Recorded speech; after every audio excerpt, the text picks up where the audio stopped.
ఆ ఇద్దరిపై అత్యంత దారుణంగా దాడి చేసి చంపేయాలనేది వారి ప్లాన్.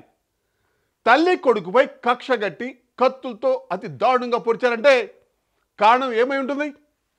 ఉన్న ఉద్యోగంలో అమ్మ కొడుకు ఆనందంగా ఉంటే ఎవరికి కడుపు మండింది తెలియాలి.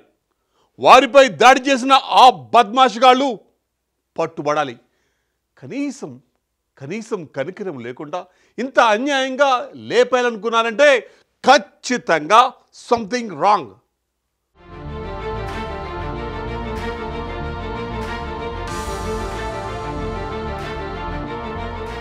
సికింద్రాబాద్ మెట్టుగూడలో దారుణ ఘటన చోటు చేసుకుంది. తల్లి కొడుకుపై 5 దుండగులు కత్తులతో దాడి చేసి హత్యాయత్నం చేశారు. వీరి పరిస్థితి విషమంగా ఉంది. స్థానికులు తెలిపిన వివరాల ప్రకారం మెట్టుగూడ నల్లపోచమ్మ ఆలయ సమీపంలో నివసిస్తున్న తల్లి రేణుక, తనయుడు యశ్వంతులు ఇంట్లో ఉండగా 12 గంటల సమయంలో 5 దుండగులు ఇంట్లోకి చొరబడి కత్తులతో విచక్షణారహితంగా పొడిచి పరారయ్యారు. ఈ ఘటనలో తల్లి కుమారులను సికింద్రాబాద్ గాంధీ ఆసుపత్రికి తరలించి వైద్య సేవలు అందిస్తున్నారు. యశ్వంత్ పరిస్థితి విషమంగా ఉన్నట్లు సమాచారం.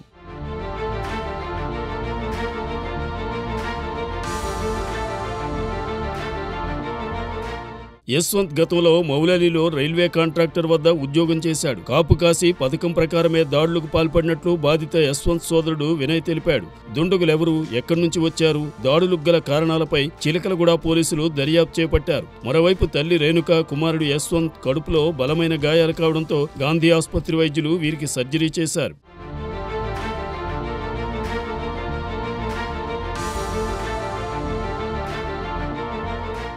గాంధీ ఎమర్జెన్సీ వార్డులో వీరు చికిత్స పొందుతున్నారు. East zone additional DCP Narsaiah ఘటనా స్థలంతో పాటు గాంధీ ఆసుపత్రిని సందర్శించి వివరాలడిగి తెలుసుకున్నారు. పట్టపగలు జరిగిన ఈ సంఘటన స్థానికంగా సంచలనం రేపింది. పోలీసులు కేసు నమోదు చేసుకుని దర్యాప్తు చేస్తున్నారు.